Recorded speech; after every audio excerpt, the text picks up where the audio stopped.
Well, the Constitution Hill Human Rights Festival underway in Johannesburg. Today, it's a panel of experts that unpack South Africa's teenage pregnancy problem. Stats from Amnesty International has shown that over 4,000 births in 1 year by girls aged 10 and 14. Noluthando Sithole from Children of Success was part of that discussion, joining us now. Noluthando, good evening to you. I appreciate your time. I think I'd like to start our discussion, first of all, before we even talk about teenage pregnancy.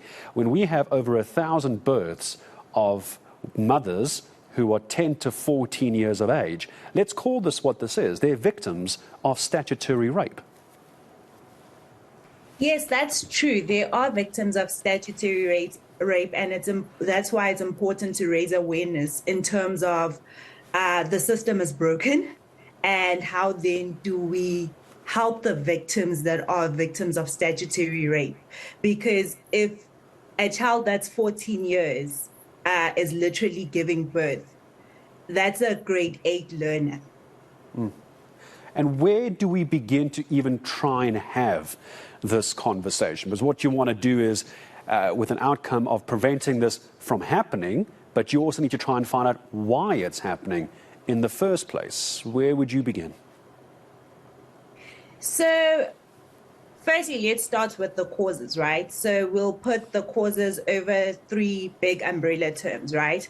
The first one is abuse that you've touched on. The stats in South Africa around abuse are really shocking, where at least 40% of every woman that has lived, 40% of the women in South Africa say they would have experienced rape within their lifetimes. In 2016, stats was published by the NGO sector saying at least every 26 seconds, a woman is raped in South Africa. And those women are not only women of age, but they also include children. So you've got the abuse element. Then you've got a second element, which is a lack of parental supervision and communication. That you can break it into 2 terms, where you're speaking about the structural issues in terms of how the South African economy is structured from a whole in general, right? So if you're looking, for example, if you are a single mother working in Sandton, living in Soweto, you leave Sandton at 4 a.m. and you only return at 9 p.m. or even later. When do you get time to have honest and transparent conversation with your kids? When do you get time to be a mother? As we know that in South Africa, the births that are registered, over 60% of them are registered without a father. So we have a lot of single parent household.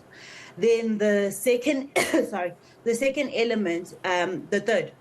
third element that we'll talk to is access to preventative methods. That talks to the type of service that's available at public health care, where although contraceptives are for free, in the work that we've done, a lot of learners tend to shy away from accessing contraceptives because of the fear of being judged.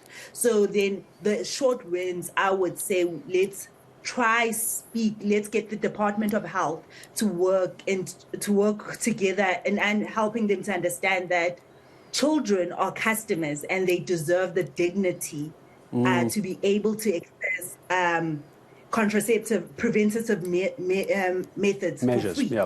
I would contend as well, Noluthando, that you're quite right in saying you need to get the Department of Health involved. But when we're talking about, and I mean this respectfully, girls, we're not even talking about teenagers or women who are giving birth. We're talking about young girls. So I'll call them as it is, young girls. It's the Department of Health, one, but I would even argue the Department of Education needs to get involved. To your point, if getting the support, getting the proper protection, they're being judged for it, take it to where they are, which is at school. You would agree or disagree with me? I would completely agree. And it's important that departments don't work in silos, but they work together. How does the Department of Education work together with the Department of Health? How does the Department of Social Development work together with the 2 other departments? I think it's very important that the departments work together, because it's an issue that cuts across all 3 departments, including the Justice Department, for elements of abuse, where how do all four departments come together to act all in the best interest of the kid, to ensure that the dignity of the kid is withheld. As I start saying goodbye to you, I'll leave this as my last question to you, and it's not to draw attention away from these 1,000 new mothers who are clearly underage. How much of a crime combating perspective do we have to talk about? Where are the police in arresting these men, at least 1,000 men, who have impregnated at least 1,000 10 to 14-year-old girls from last year? Not to detract from our conversation, but as a man, I would like to know that. They've broken the law. They've raped little girls. What's your view on that as I say goodbye to you? Well, our justice system is broken and it's failing all young girls. Where we know that out of all the cases of rape that are committed in South Africa, only one in 9 is reported. Right. So the starting point is the justice system has failed us, and the justice system has to come on board in understanding that tomorrow it can be their own young daughter.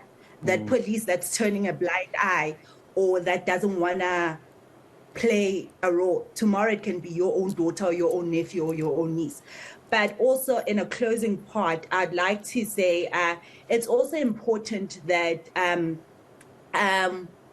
in fighting the plight of teenage or early pregnancy, Amnesty and Children of Success believes that it's important that children know their rights and they know how to access their rights. And it's also important to highlight that their rights are realized. And part of realization of their rights is the police arresting those men. Part of realizing those rights is the police creating a safe environment where communities can come in to report those cases.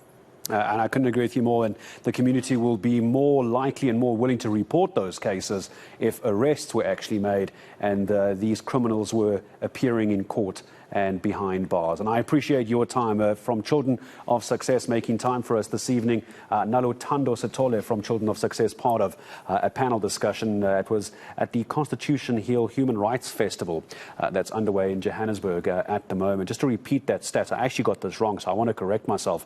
According to Amnesty International SA, over 4,000 births, not 1,000, in a year were by girls aged 10 to 14. As we started our discussion, that's not just births, that is rape in our country and around the world. It's 25 after 8. We're back.